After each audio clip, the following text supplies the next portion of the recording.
Qara mill-ktieb tal-Atti tal-Apostli. F'dak iż-żmien, niżlu xi wħud mill-Ludija u bdew jgħallmu lill-aħwa.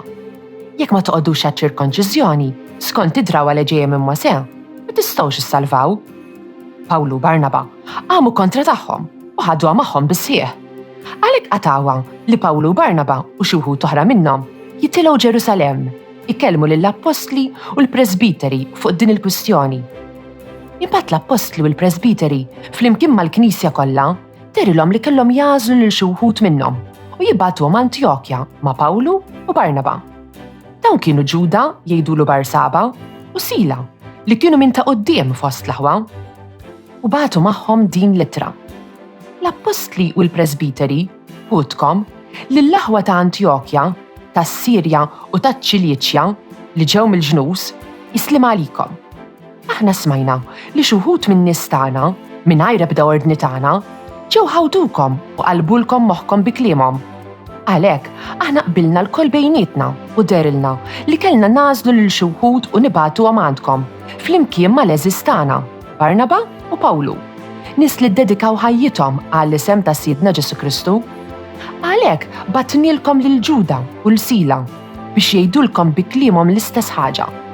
Għax l-Ispirtu Santu u lilna derilna li aħna m'għandna nabbukom b'ebda pis ieħor aktar minn dak li hu meħtieġ, jiġifieri li titbedu mill-ikel is-sagrifikat lill-idoli, mid-demm, mill-laħam tal-annimali fgati u miż-żwieġ ħażin.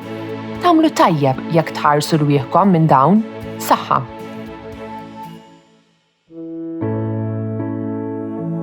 Fost il-ġnus Alla wera s-salvazzjoni tiegħu. Iħenna għalina Alla u jiberikna, iddawwar għal fuqna id-dija ta' wiċċu biex jinarfu fuq l-art triqatek, fost il-ġnus kollha is-salvazzjoni tiegħek.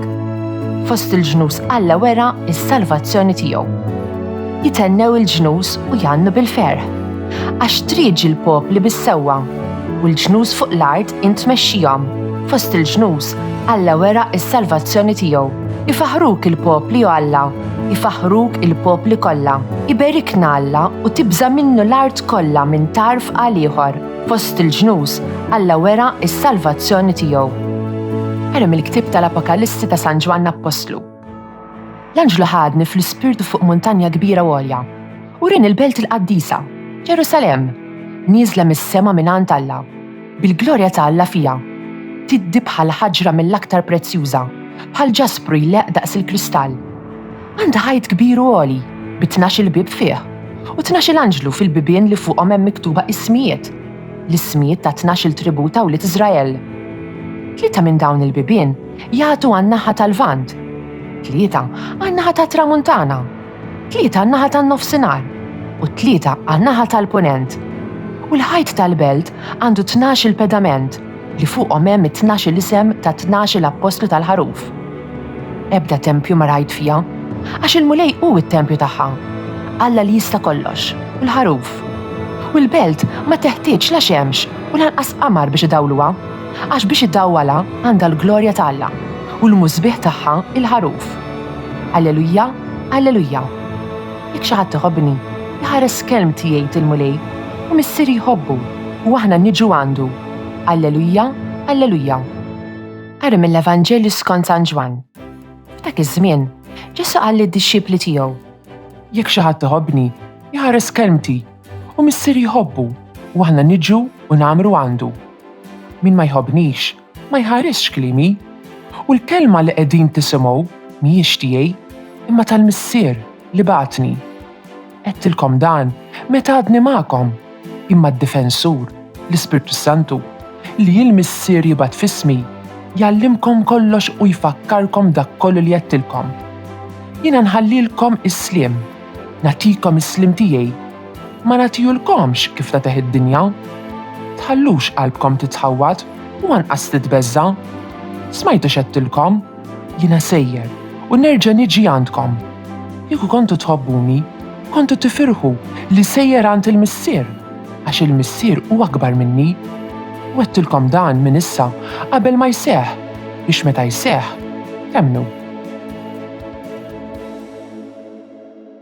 Wasalna fis-sitħat tal-Eid u llum l-ewwel qari hu meħud mill-Atti tal-Apostli.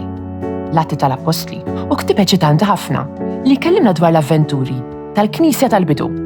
Il-qari tal-lum u minn madwar is-snin 48 sa 50 wara Kristu. Jiġifieri xi 15-il sena wara l-qawmien ta' Ġesu. Il-Knisja tal-bidu kellha mistoqsija tberren ġa magħha.